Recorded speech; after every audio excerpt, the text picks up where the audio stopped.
Hi, and welcome to Power of 10, a podcast about design operating at many levels, zooming out from thoughtful detail through to organisational transformation and onto changes in society and the world. My name is Andy Polaine. I'm a service design and innovation consultant, design leadership coach, educator, and writer. My guest today is the wonderful Abby Covert, an author, teacher, and community leader in the field of information architecture, who aims to make information architecture and sense-making skills accessible to everyone. Abby's first book, How to Make Sense of Any Mess, demystified information architecture into a practical skill set that anyone can apply to any context where sense might be needed to be made. She recently published her second book, Stuck? Diagrams Help, a field guide for the trek from diagram novice to diagram nerd. Abby, welcome to Power of 10. Thanks for having me, Andy. So, last time we spoke, actually, was when I was still at Fjord, and we spoke for the Fjord Fika podcast about How to Make Sense of Any Mess, which is a fantastic book. I think everyone should read it. I'm hoping one day you'll be president so that you can actually just kind of make sense of the mess of the world. No, thank you. Abby for president of the world. But, you know, I'm always interested when people do a second book, because usually it's in response to some stuff that came up when talking about or teaching their first book. And there was a sort of moment where you go, oh, there's a thing here that people still struggle with or don't get. Is that the kind of story behind this? Or how did you come to this second book? Yeah. So the impetus for my first book was that I was teaching information architecture in undergrad. And you just couldn't give an undergraduate art student the textbooks that were available. So I had to write something that was a lower grade level, which meant that I had to take a lot of the academic part out of information architecture to really truly demystify it.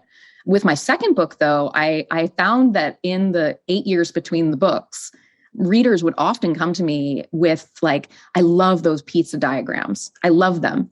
I don't know how to make one though. I see a journey map and I think that I could figure that out. But what are the steps that you take? And how do you know if it's any good? What are you supposed to be comparing it to? And so it was just years and years of me needing to answer these questions in the classroom and in Q&As in my workshops and things of that nature. And then ultimately, it ended up being a section in a graduate class that I was teaching at the School of Visual Arts. And it was just a one-day studio kind of workshop, but it was about the craft of diagrams. And I really challenged myself to kind of go back to my graphic design education and think through that lens, but then also through my information architecture lens, and through the lens of technology and communicating with corporations in sort of this newfangled techno world that we're in. So yeah, I kind of had this opportunity to kind of boil all that into a stew for my students. And I ultimately had them use this thing called a bingo card, which had 25 diagrammatic. I saw it. Yeah. Yeah. And I developed that for my students. We ran an actual bingo game where we do critique using the bingo card, and they would try to get the most bingo squares across, all of the diagrams that we critiqued. And it was super fun. So when I was looking for my newest writing project, that bingo card came to mind. And I initially was just going to write what I called a short book about diagrams based on that bingo card. I was just going to write a pamphlet, a little pamphlet with the bingo card to explain each of the squares. And so I did that. I made a 100-page treatment for a book that's roughly just that. And I sent it to readers, and I had 8 readers that round. And more than half of them were yeah, more. And I was oh no, okay, we need to do more. So then I got into the process part, and I was just this is so similar to my first book in the fact that process is at the heart of that book, but it's also instilling that information architecture exists at all the levels. It exists in the diagrams, it exists in the meeting room, it exists in the product that you're creating, it exists in the water cooler conversation. And so yeah, ultimately this idea of writing an entire book about diagrams kind of bubbled up and became an 18-month project that I didn't know I was starting, but I'm really glad to have finished. So there is, but it is, in the introduction, you do talk about it of there's kind of 3 levels of, people who might access this. There's if you're completely new, and then, well, you can tell the rest, I guess. Yeah. So one of the things that came later in the feedback rounds that I did, so I did 3 distinct rounds of feedback with test readers and peer reviewers. And that was super important to my process. Ultimately, the structure between those 3 versions is completely different. And in the very last test, one of my advisors, Alan Chachanoff, hello, Alan, if you're listening to this, Hi. he challenged me about whether or not this was just one book. Like, he was just like, this is so much. Like, how are you going to introduce this in a way that isn't going to be overwhelming to a reader? And ultimately, the concept that came out of that is this idea of a field guide, and to really identify early in the book that, like, you might have been making diagrams for your whole dang life and never had a single human being tell you anything about how to do that. And I'm completely respectful of that, because I'm also one of those people. Like, I've bits and pieces here and there been stitching this together. But you might also be a person who's never made a diagram because you're really like unsure about where to start and like what it's even for and what the different types are. And that's a really overwhelming amount of information to get through without a guide. Yeah. So I set up early in the book this kind of choose your own adventure diagram where I lay out the entire structure of the book and I make a recommendation based on where you are in that journey. So if you are brand new to diagrams, like, you're going to want to read the whole thing. But ultimately, like, after the first 4 chapters, I really want you to take a break and practice for some time before you get into the academia of it. That's towards the back half of the book. I also warn really early to beginners that if they're like on a crash course and they're about to inflict their diagrams on other people, like, yeah, you should probably go through that 5th chapter before you inflict it on them.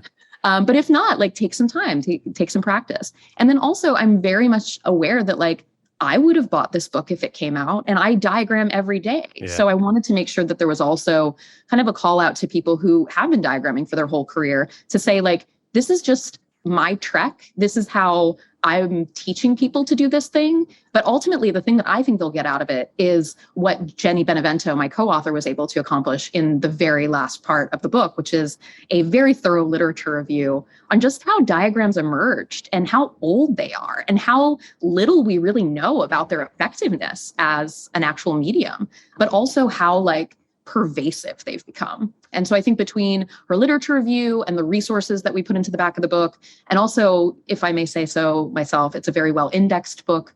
I think that a practitioner could actually get a lot of use out of, like, the last half. I have a note here that says 50 pages of IA crafted resources. It's very.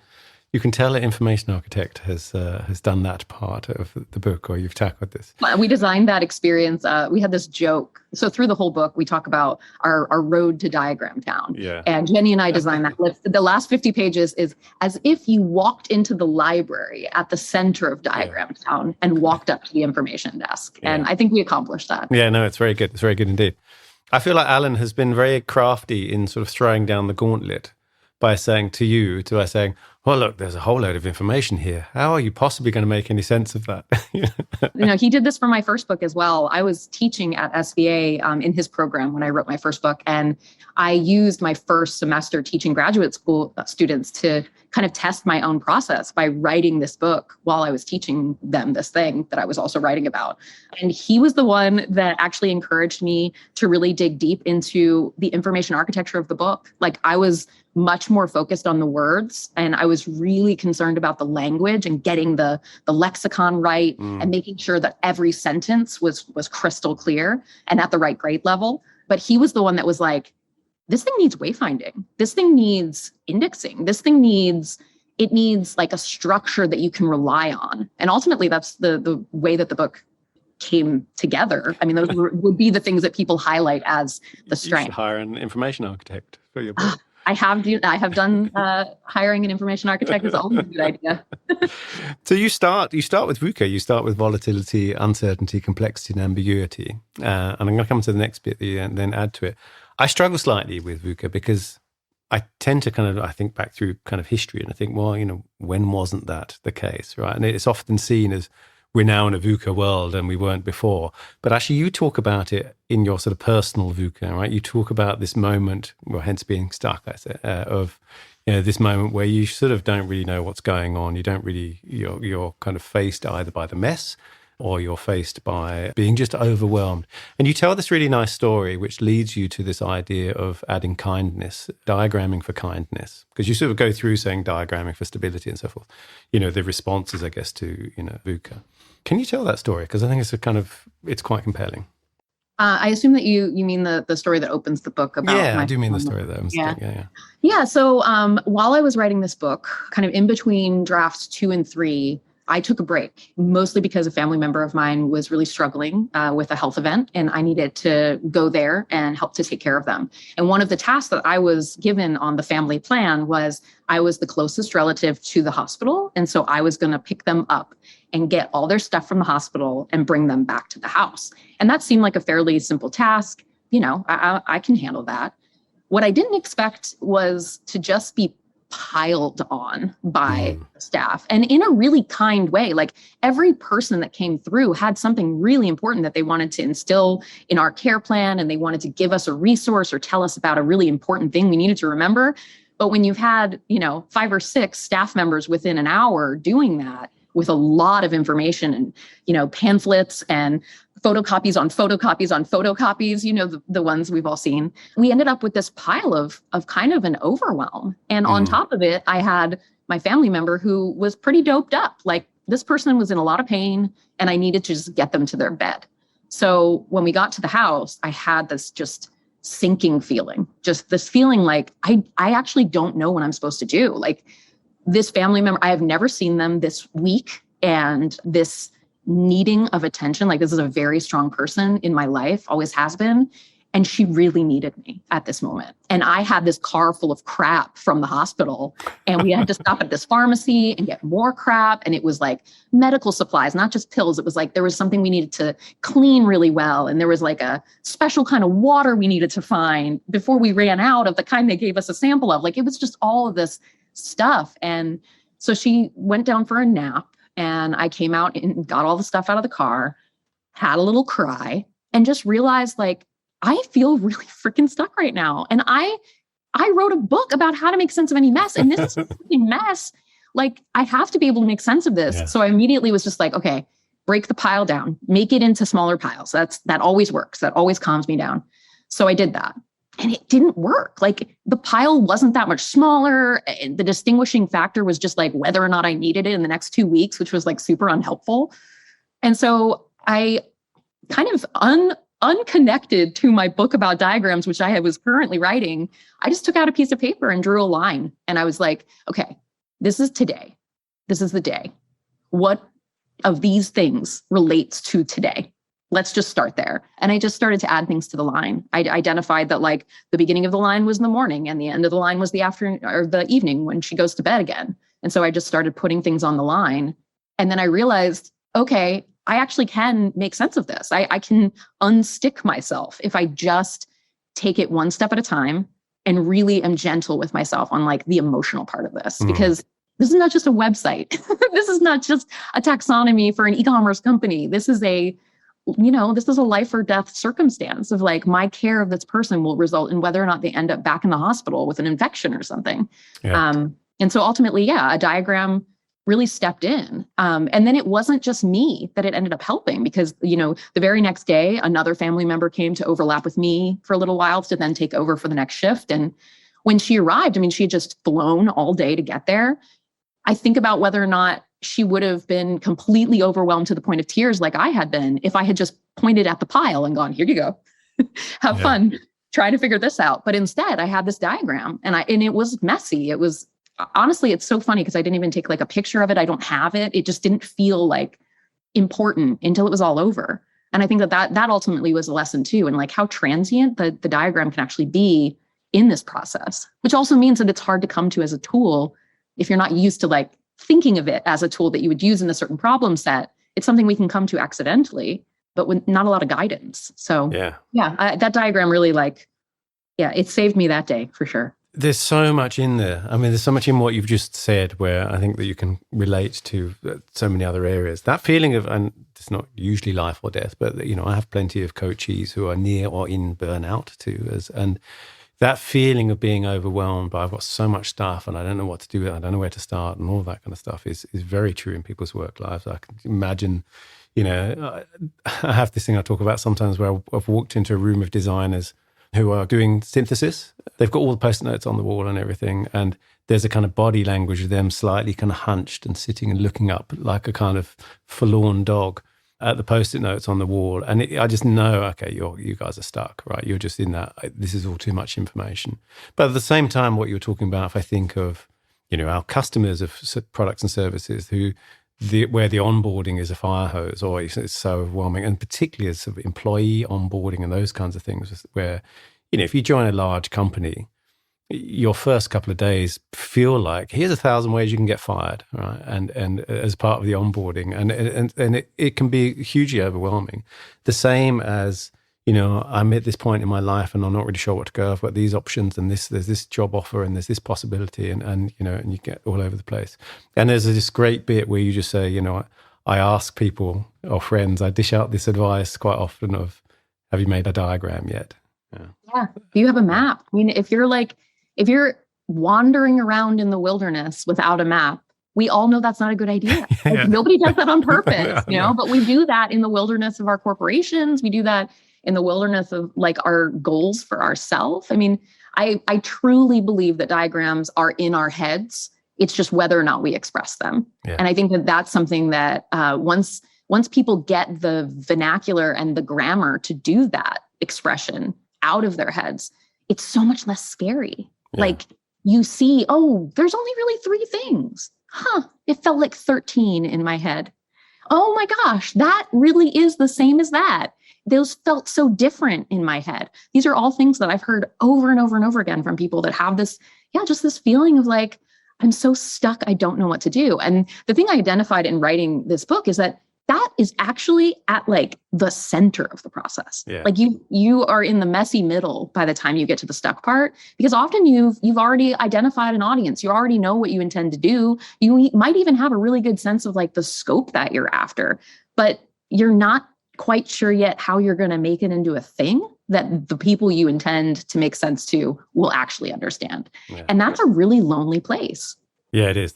So this is one of the things where I think it was one of the tensions between what I'm going to loosely call sort of corporate culture and kind of design culture, is that designers probably self-select into people who are generally comfortable with that ambiguity of the messy middle, and a lot of very sort of linear corporate cultures are very adverse to that. And I think that's one of the kind of fundamental bits that feels scary, and the fundamental tensions. I feel like, though, we've jumped to the middle. So I want to just go back, because you said a thing before about sort of diagrams are in the world, and they kind of just happen quite often, and certainly I used to work for a company, Fjord, and Fjord belongs to Accenture, now Accenture Song. And I have seen the most heinous diagram crimes. Management consultancies are probably they're in the biggest hall of shame, where, there's diagrams where there's a load of boxes and then arrows pointing from every box to every other box. I'm like, in what way does that clarify anything for me? What you're saying is everything relates to everything else here, if I read that visually. So I want to go back, though, and ask you, what is a diagram and why is it important to define it? Yeah. So on the cover of the book, I define diagrams using a diagram. So there's 2 overlapping circles. And we're on a podcast, so yeah. You're going to have and now we're going to describe it on a podcast. We'll go meta, meta, meta. So a diagram is something that is visually represented that also helps someone. And I keep it pretty simple at that. I think that there's a lot of things that are parading around pretending to be diagrams.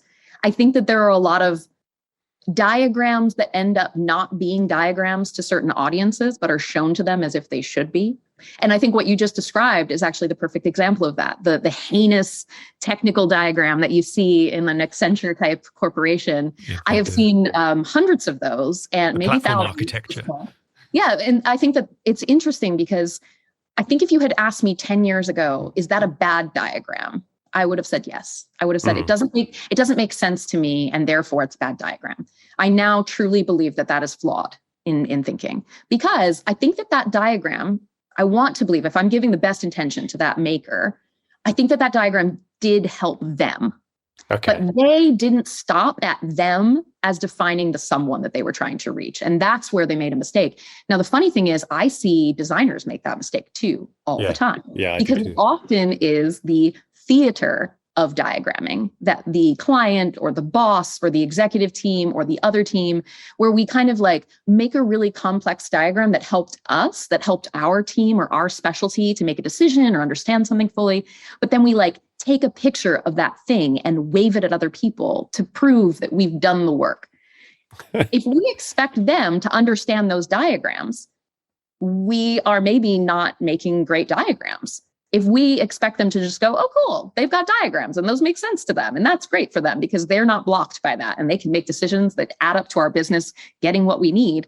Like, then the diagram is really strong. So I think like the thing that I've really learned in teaching diagrams is the importance of the audience in it. You really have to be dogged about who are you making this particular expression for, which also admits that like there might be several diagrams for the same thing in order to reach all of the people that you need to reach. You might need a really ugly, deep technical diagram that you made with the technical team in the room with messy arrows and so many boxes and duplicative language and all this stuff. You might have needed that to get through that conversation. That doesn't make it not a diagram because it's not pretty or perfect at the end, because it was visually represented and it did help someone. It also had a time frame that it was meant to help someone. When we take that and we put it on a file server and then we give it to a consultant 3 years later and say, here you go, make sense of that. Now it's no longer a diagram. Now it's just like a relic of the past. An old artifact that's been dug. So you talk about intent and scope and audience quite a lot. And for me, the thing that I teach and I coach around sort of storytelling and pitching, and the argument being, and I think there's a relationship here. There's a Venn diagram to be had here, at least, of that anytime you're talking to people or presenting something to people or stakeholders, you're kind of pitching, right? You're trying to get them to, if not buy, like as in with money, to buy into something, and it's an act of telepathy that you're really trying to achieve, right? And the fundamental bit of that is, well, what's your intent, right?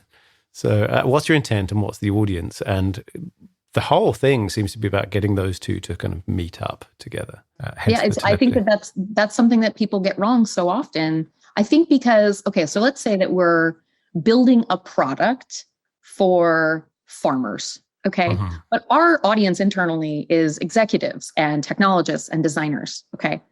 When we make a diagram, who are we making the diagram for? If we think about audience as being our user, we can make the mistake of making diagrams for farmers in this particular circumstance, when really what we need to do is make diagrams for our coworkers and interfaces for farmers. And those interfaces are better because of the decisions that we made making all these diagrams and looking behind the scenes at the thing that we're making for the farmers. But what I often see is people kind of conflating them and saying like, well, the audience for my project is this, as in the user is this, and therefore everything is that. And they lose sight of the fact that their stakeholders are users of the things that they're making along the way to the interface. And so I think that diagrams are often kind of this like murky space of like, are we supposed to make sense to this person or are we supposed to make sense to this person? And if we have to make sense to both, can it even be one diagram anymore? And I'm often the person that has to tell my students, like, there are 3 diagrams all fighting to get out of this one diagram right now, because you have 3 very different audiences that you're trying to serve, and you're trying to explain everything to everyone, when like we would never do that if we were designing an interface, right? We know that about interfaces. So now let's apply what we know about interfaces and user experiences. Let's apply that to diagrams, because it applies all the way down. You make a kind of allusion to the Magritte painting of a pipe, where it says in French, "This is not a pipe," and you say this isn't, this is not a diagram. It's a kind of diagram. It's not it. What is it? A sort of. It's not even. I think you call it a schematic, but I don't even know if you say it. I don't think you call it that. It's a thing that kind of looks like a pipe that's been done with kind of boxes, basically, and sort of make the difference here between a diagram and a sort of representation of the thing. And I feel like particularly in sort of, service design, where you have journey maps and blueprints and stuff. Journey maps in particular seem to be a thing where people forget 2 things. One, that it is a framework for synthesis, right? We've got lots and lots of people's journeys and experiences, and we're using a journey map to kind of make a distillation of that or synthesis of that. And the second thing is it's an abstraction, right? That you have to then leave stuff out. I had a client that had they'd created rather than sort of extracted a large amount, something like 50 or even 80 journey maps. And then they said, when we tested them, none of our users took one of those pathways. And I was thinking, well, that's because that's not how that works, right? But, this idea that, we'll design the journey map, which is a diagram, and therefore that's the thing. I think this idea of, how much do you abstract feels like a really important part. So you talk a lot in the book about what to put in and how to do it. What about, this feels to me like this is one of the things that's kind of probably, if not intuitive, it's certainly practiced or part of your craft of what to leave out of a diagram. Can you talk to that a little bit? Because how do you address what to leave out? So in my first book, I talk about the 3 dilemmas of an information architecture, which is too much, too little, or not the right information. And I identify in this book that the same applies to diagrams. Yeah. So the first step, I think, is identifying which one of those you are. Are you in the too much information, the too little information, or the not the right information? And testing is the best way to figure that out, because your users will absolutely tell you which one of the camps you're in by how they react to the thing that you're testing. But that kind of means that you already have a thing to show them, right? Like asking them about the things is harder than showing them a thing to react to. So how do you deal with that? I think about it like giving each piece of content a job interview. And it's like you have to have your intention and your audience so square that when you get to scope, you're literally just asking job interview type questions of every piece of content you might add. You're asking, does this equal something that's actually important for this intent? And is this actually framed for this audience? And that comes down to whether or not to include it, but it also comes down to what level to include it in terms of how you manipulate it, how you simplify it, how you, extrapolate more confusion on it, potentially on purpose, which people do, like unnecessary exactitude and such. So yeah, I feel like the scoping is, it's the part of the diagramming process where most people give up. It's the part where you have a diagram in your head that is so clear to you, but you can't get it out of your hands because it's too complex in terms of how to actually express it in scope and words and boxes and arrows. And I think that's the part that most people get stuck on, is that once we talked about the messy middle already. That's exactly where it happens, emotionally and mechanically, which I think is kind of why does it hurt so bad? Because it happens right then. Yeah, scope is a bitch. Yeah, there's a great bit in Donella Meadows' book around systems where she sort of talks about systems diagramming. And this is one of those things where, of course, you can go on forever. The classic thing of the cartographers who made the map that's so detailed it's the same size as the landscape. And there's a nice bit where she quite early on says, we have these kind of cloud symbols at either end of systems diagrams to kind of express the fact that we know there's a world out there, but it's just not in the scope of what we're trying to understand, simply because otherwise it's never ending, right? You just end up with that. Everything's connected to everything else, and it's overwhelming. It's similar in nature to, as humans, we need boundaries. Yeah. I think in diagramming, we need boundaries too. I was really pleased that you talked about the emotional bit of it. Sort of the mechanical parts are very clear, but the emotional, there's a bit I made a note of where you say, if you're feeling like you're getting overwhelmed, it's all too much, just sort of go out and take a break. Yeah, I've heard that from so many people. Yeah, that's the only way. Yeah, and I think that messy middle is under, it's not talked about enough, right? I think in synthesis and analysis and stuff, of research, it's talked about sometimes. Sometimes it's talked about in kind of writing, but it kind of exists in almost everything I've ever, sort of a project or anything I've attempted. Well, you'll know this from writing a book. There's a bit, like when we wrote our book about service design, there was a bit where we had sort of written everything, and it, structurally, we just kind of couldn't work it out. And we did the thing of we printed out the chapters, we put them on the wall and the floor, and then had discussions around how about if we do it this way, how about if we do it that way. And, from writing the Fjord Trends and stuff, there was always a messy middle where we're like, I can kind of feel the shape of this thing. It was like, those things where someone's got a blindfold on and they have to kind of touch something and guess what it is. And that's fairy. I'm not sure, what that is. It's like this. You can kind of feel the shape of an idea and you kind of know it's there and it's this soup in your head. But every time you try and write it, it's like, no, it's not quite right. No, it's not quite right. Until at some point it goes, oh yeah, okay, that's it. And it was a repeated telling of it. Pitching of it, actually, this is the way we used to do it. Was we would pitch it and we go, okay, I think it's this, and try and tell the story of it, and then it'd get critiqued, and you go, oh yeah, no, that doesn't work. And the thing that I found is diagrams are fantastic, but the conversations in front of the diagrams that you're having, that's the work, right? That's the sort of most important thing. Absolutely. The diagram can be the place that you're making the diagram with people, and it becomes this place that you actually are going to make decisions together, to decide to go deeper on something, to have an argument. I mean, I can't tell you how many times people are just like arguing over a single dot on a whiteboard. You know what I mean? Where you're just like, I had this really, really hard prioritization meeting at one point for one of my clients. And it was literally like one person on one side of the room, one person on the other side of the room, and me with a marker just going, this here, like Pong. here. And they're just like going at it in terms of trying to really break through a hard human dilemma. And I feel like that's really what I think you're alluding to, is like there's this humanity part that you can't take out of the process of making things for other people, because we're human beings making things for other human beings. So, to think that we're going to follow this like crystal path where all the deliverables are always going to work right and we're always going to get it done in 2 revisions and all this nonsense, like it's just not setting us up for success for working with other people. What will set us up for success is admitting this is hard.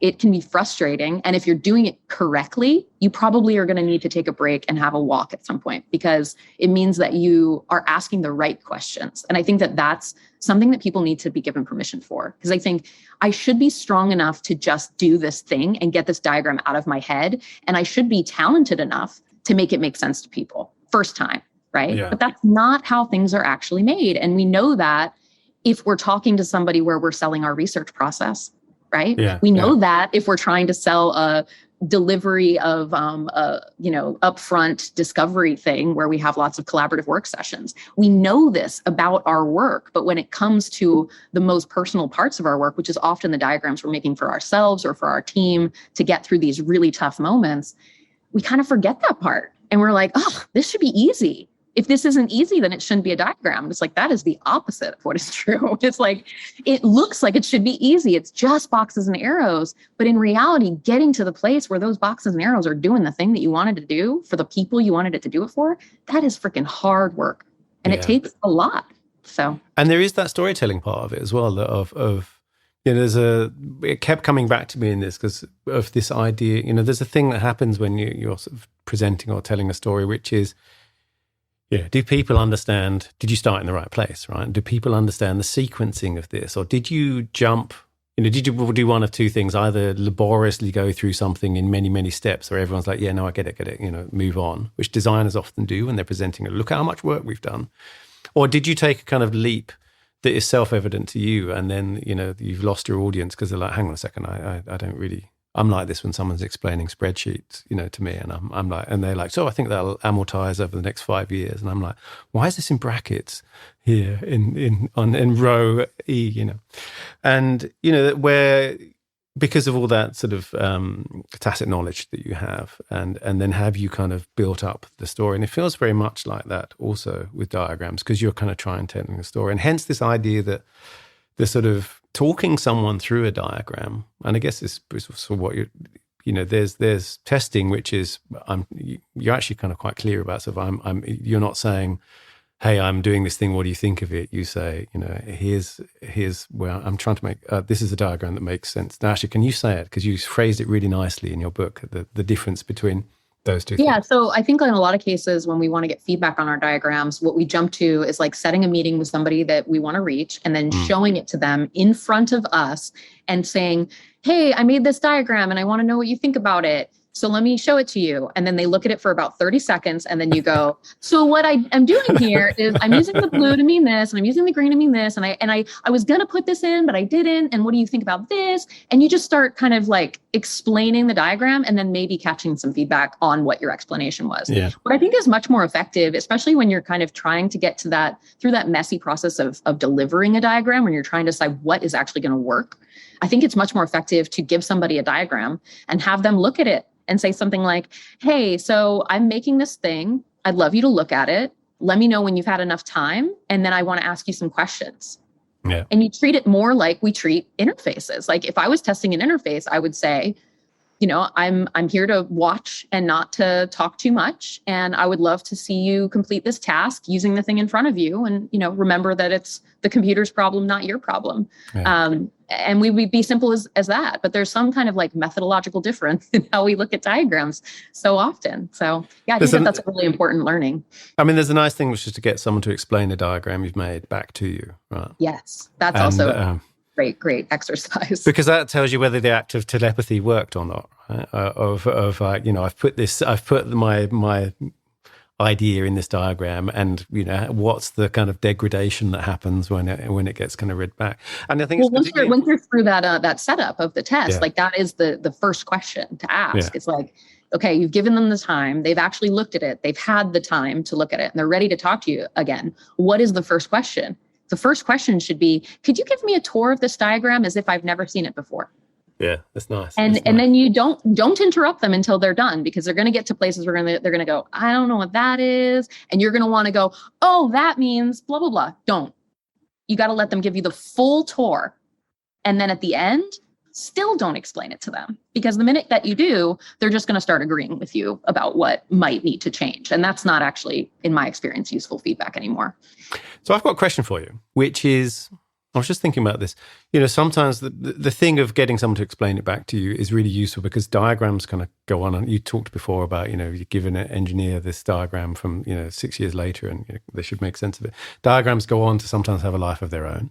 And then gradually get misinterpreted because different people kind of present the misinterpreted version of it and so forth. And I think back to, well, this isn't a diagram, but Christina Wodka has now sort of talked OKRs of sort of her talks have gone from talking about OKRs to talking about how they've got out of control and become this kind of other thing. And I think she must kind of have people coming back to her saying, oh, look, these are what OKRs are. And she's like, rolling her eyes. So here's the question is, are there two different types? Well, I mean, there's obviously many, but are there diagrams that should be able to stand on their own? Should all diagrams be able to stand on their own? Or are there diagrams which are perhaps incomplete deliberately because you are presenting to them and they are a visual aid? Are those two different things? I think that the determination of your intention and your audience and your scope answers that question. Yeah. Because sometimes your intention is to get through this moment. Like think about the intention of me with my family member at their home with that big pile of medical crap. Like my intention was to get through that day. My intention was to get through that day, and my audience was me, right? Now, did that diagram go on to help other people? Yes, it absolutely did. It helped a family member the next day. It helped this home health nurse stop by, and she, I think, was very happy to see that we already knew what we were doing, and she didn't need to explain it to us, because we were like, oh, we have this diagram. But I didn't intend for that. So I think there is this thing about diagrams kind of getting out of the lab, when they start traveling around. First of all, know that that's a really good sign. The diagram helped you so much, or helped the audience you define so much, that new audience has found it. I think that's a testament to the potential in the message that's behind the diagram. I do think that if you think that your thing is going to get out of the lab, you do owe it to yourself as the creator to give the framing that assumes it is traveling. And often that framing is not all that heavy lifting. It's a title and a little paragraph and a date and some contact information. It's a note about where the data came from. It's simple little things that you can add as a nod towards, hey, this might get out. And I think if you're making diagrams that are meant to be, aiding in strategy work, aiding in technical execution, that are driving a huge team that's towards a big goal, if you're doing your job correctly, that diagram's probably going to get out, and that's good. So do the extra work when you've gotten through your intention and your audience. If you feel like there's potential there, double back and do that extra look from that wider audience's perspective, and try to look back on it from 2 years from now. How is this going to be confusing? I mean, I see people all the time that put month, no year on their diagrams. Well, that's not going to be helpful in a couple of years. Gosh, hopefully no one's opened the file and ruined the modified by date. Exactly. Things like that, I think, are really missed often. And that is why the game of telephone affects the diagram so much. Yeah. And the resolution of them goes down as people are taking less and less resolution screenshots of them and including them in decks. I mean, all sorts of things happen. So yeah, I think it's really important from first viewing that you're thinking about the ultimate life if you're doing it for a professional context. It's basic rigor, actually, that stuff. At least with my academic hat on, I'm kind of, ticking my students off for not doing citing the data sources and, all that kind of stuff. Yeah. Well, and you shouldn't need a teacher to remind you of that. And often us teachers do have to remind them of that, even because they have it in their head and they're like, well, I don't want to overwhelm people. It's like, well, you do want them to know how you got to the work. And I think that's important. It's like not commenting your code or something like that as well, Or, I mean, I it's amazingly boring to do, but I say it over and over again to people. And even in coaching, I say, you need to tell your teams about this,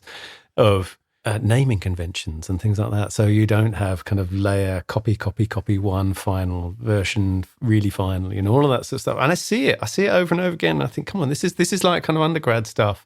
But then I see it kind of years later with really experienced people. And it's because, people are working hard and late and they're tired. I do it. I'm an information architect. You should see my file system. It's a mess. I have it on my to-do list for my holiday break, is clean up my digital files, because this book project just crushed me in digital file organization. I really ran up against my, I want to work faster than I am able to organize this. And that's happened to me every time that I've taken on a big project. And, I think admitting who you are and how you work is really important. The opposite side of the, not preparing the diagram for traveling and people see it and then they misinterpret it. The opposite side of that is the diagrams that are just for us that we agonize on the form of way too long, after they've already helped us. But now we're using it as an analysis paralysis. Now we're using it as a place that we can go to massage our ego about how much we understand the problem, as opposed to enacting the change that was meant from making the diagram. And I see that a lot, where it's you're making this diagram for you, but you're assuming that it's going up on the,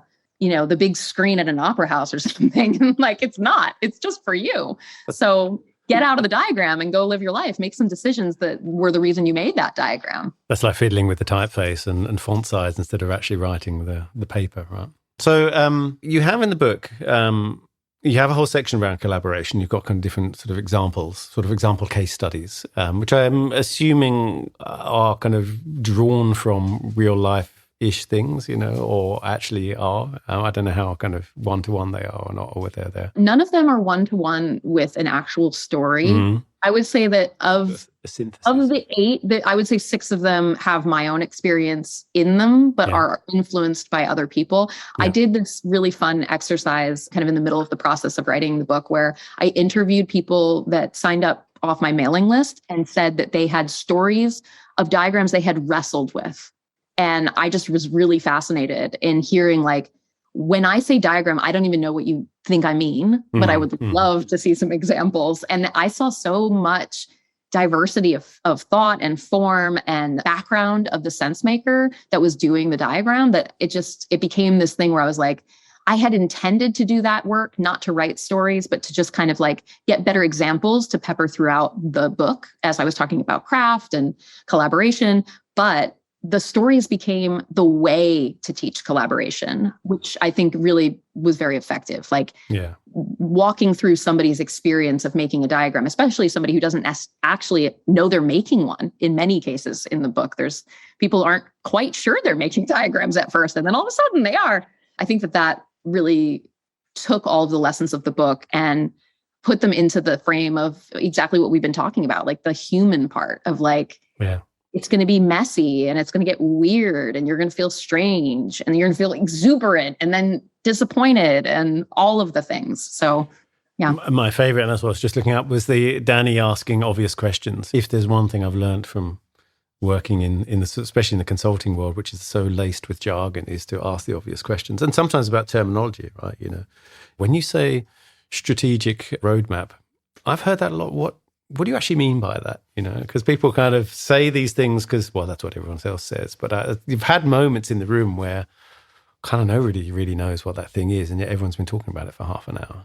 Yeah, Danny finds themselves in a room with literally the entire company, and after they present their diagram, one of the people that absolutely should know what the heck the company does is I'm going to admit I didn't actually know what the company did until now. And Danny's brand new to this company, but they ask the right questions of the right person, and also they form partnership. And that's really, I think that the beauty of the relationship between Danny and Kai in that story is that They're doing that messy, yucky work that no one wants to do. And they're shielding their entire company from having to deal with all of that cognitive load as a result of that effort. And I describe it in the book as like, they're playing tennis. It's like Danny's like serving up these really long labeled things that are really complex. And Kai's just like hitting it back with like, no, we're going to call it this. And it's just simple, you know?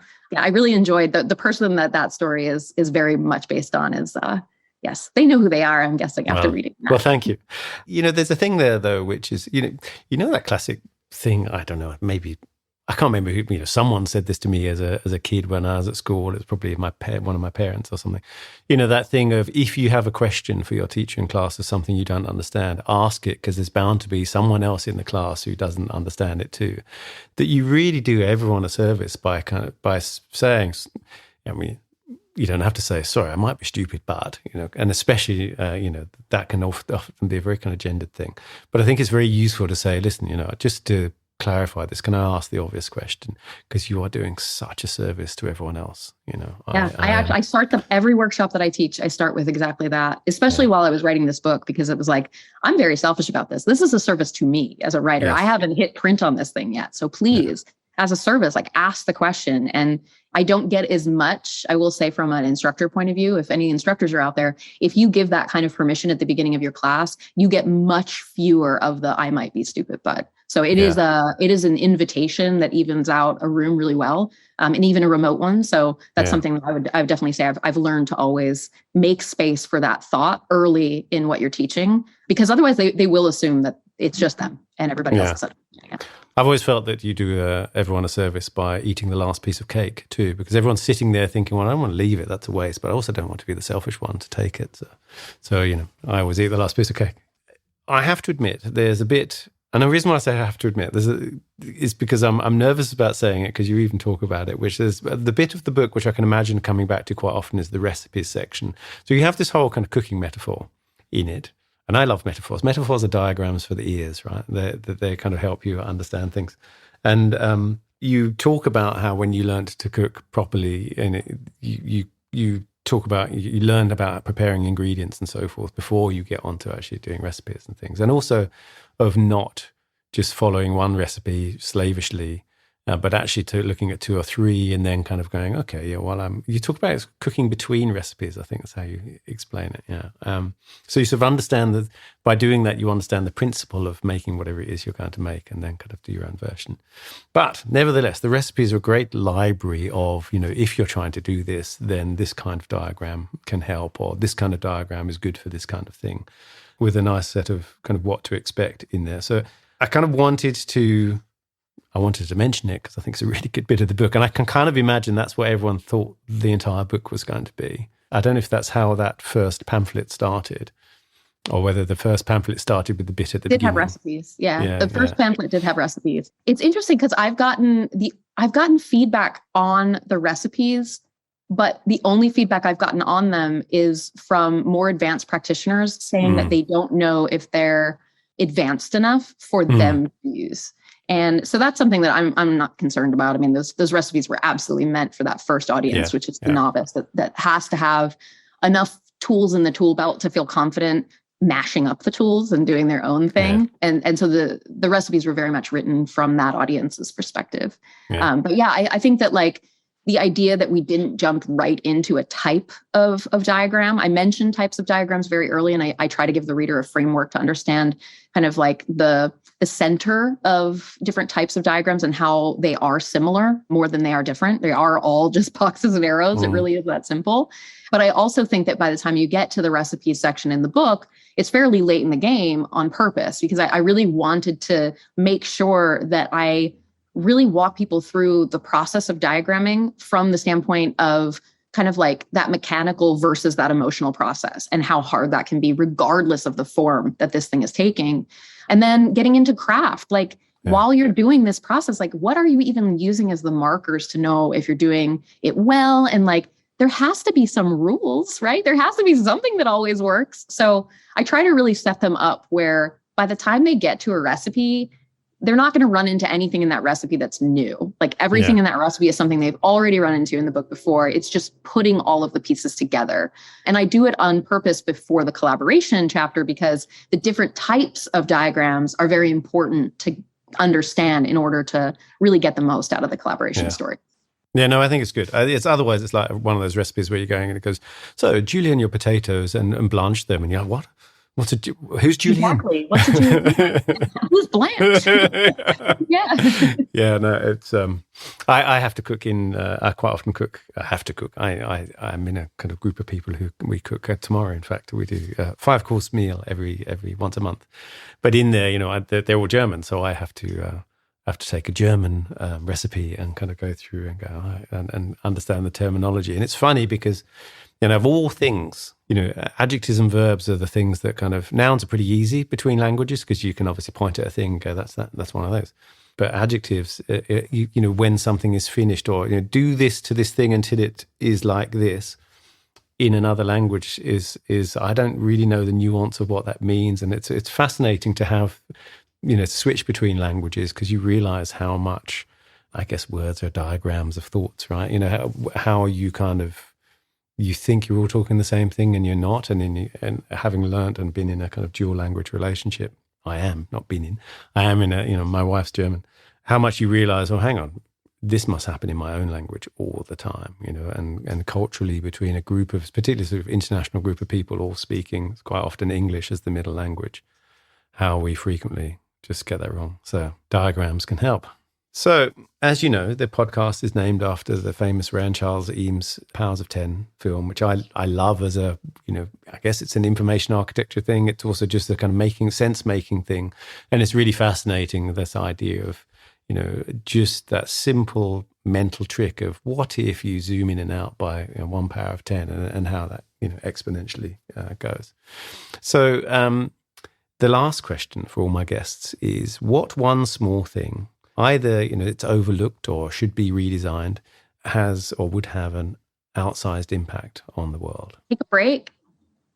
Take a break. Everybody having the ability to take a break, which feels impossible. Like, I feel like, most people are not in the privileged position to be able to take a break. But if we had magic wands, I would say everybody needs to take a break when it gets too hard. That's such a fine answer. I'm with you there. I strive to be pretty lazy actually these days. That's one of the things. So to make space. Actually, I think I have a whole talk about the 4 seasons of design, and one of the things is this idea that in winter, especially in kind of northern hemisphere, in winter you're forced to stop. Right, you're forced to go inwards and just have that. Talking about what you're talking about with your writing the book. You make this big mess in summer and everything grows. In autumn, you kind of pare everything back, organize everything, trim everything back, sort out the compost, repair the fences and stuff. And then in winter, you have that, take a break. Yeah, it's interesting because you're talking about powers of 10. So like, let's go down a level from season, which is what you described. The moon does the same thing. Right? Yeah, there's true. some wisdom in the 4 quarters of the moon transit being attached to sort of like opening things up and then getting really yucky in the middle of all of it and then closing it back up so that before it gets dark, we're safe again. And it probably goes down a level from there too, right? In terms of like what a day looks like or what a moment is and all that. Well, it is. And I think it's important to think of your day like that too as well. Like what part of the day beyond, I can't see people eating lunch at their desks and that kind of stuff. Or what part of the day do you just be, and even if it's a very short amount of time, I think it's really, really important.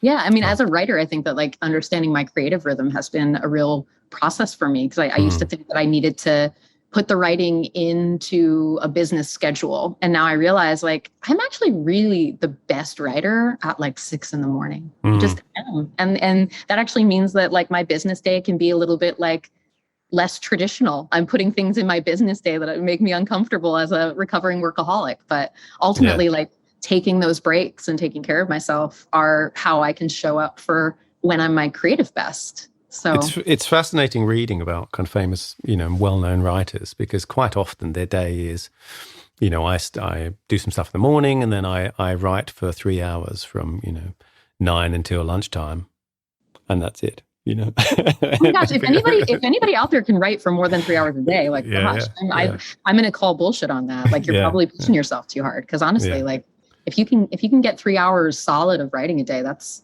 good. Yeah, that's very good to see. Yeah. That's very good. Yeah. Well, on that note, where can people find you on the interwebs? Where do you hang out online? I don't hang out online. I try really hard to dip in and dip out.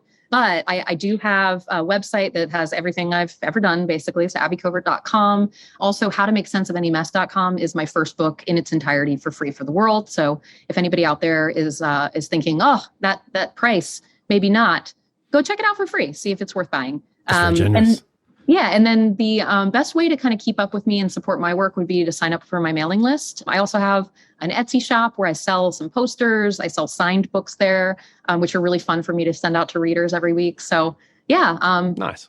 Some ideas. I did not know about the Etsy shop. That's been good. So fun. Yeah. So I worked at Etsy for 4 years. And so I'm intimately familiar with the systems there. And so when I left, I was like, I really want to be a seller now. And so I started my own shop, and it started with me just sending signed books out to readers. And then it grew into posters that I get printed on demand. So my heuristics has been turned into a poster. I have a new poster that came out with the diagram that helps you decide which type of diagram you're making is now a poster on there. And then workbooks. I have a bunch of digital workbooks that I've made as like smaller bodies of work that have a follow-on connection to both the books. Nice. Yeah. Great. Well, I'll put all the links in the show notes. Thank you so much for being my guest on Power of 10. This was awesome. Thank you, Andy. As I'm sure you're aware, you've been listening to Power of 10. My name is Andy Polaine. You can find me at apolaine on Twitter or polaine.com, where you can find more episodes and sign up for my newsletter, Doctor's Note. If you like the show, please take a moment to give it a rating on iTunes. It really helps others find us. And as always, get in touch if you have any comments, feedback, or suggestions for guests. All the links are in the show notes. Thanks for listening, and see you next time.